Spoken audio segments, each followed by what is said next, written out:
ওই সময় যে তার উপর যে আচরণটা করা হয়েছে যে উনি শঙ্কিত, তো এই বিষয়গুলো আসলে একটি অবাধ সুষ্ঠু নিরপেক্ষ নির্বাচন হওয়ার ক্ষেত্রে একটু আমাদের মধ্যে শঙ্কা তৈরি করে।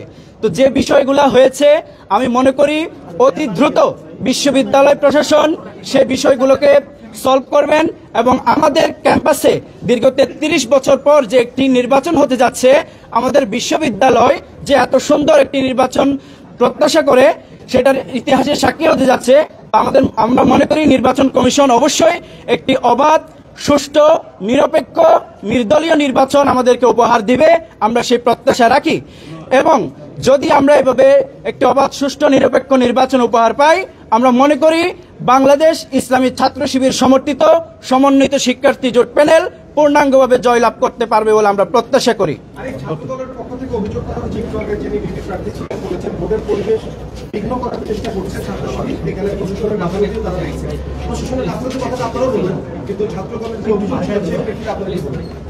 না, ছাত্রদল যে অভিযোগ দিচ্ছে, ছাত্রদল যে অভিযোগগুলো দিচ্ছে স্পেসিফিক কি অভিযোগ সেটা বলতে বলবেন।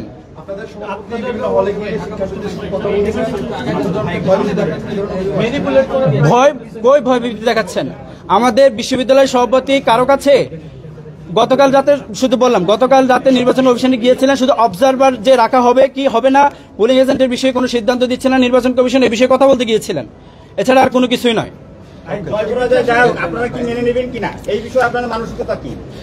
জি, আমরা প্রত্যাশা করি বিশ্ববিদ্যালয় প্রশাসন আমাদেরকে একটি অবাধ সুষ্ঠু নিরপেক্ষ নির্বাচন উপহার দিবেন।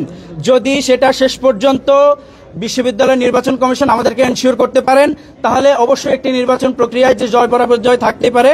যদি সুষ্ঠু অবাধ নিরপেক্ষ নির্বাচন আমরা লক্ষ্য করি, তাহলে অবশ্যই আমরা জয় পরাজয় যেটা হয়ে মেনে নিব।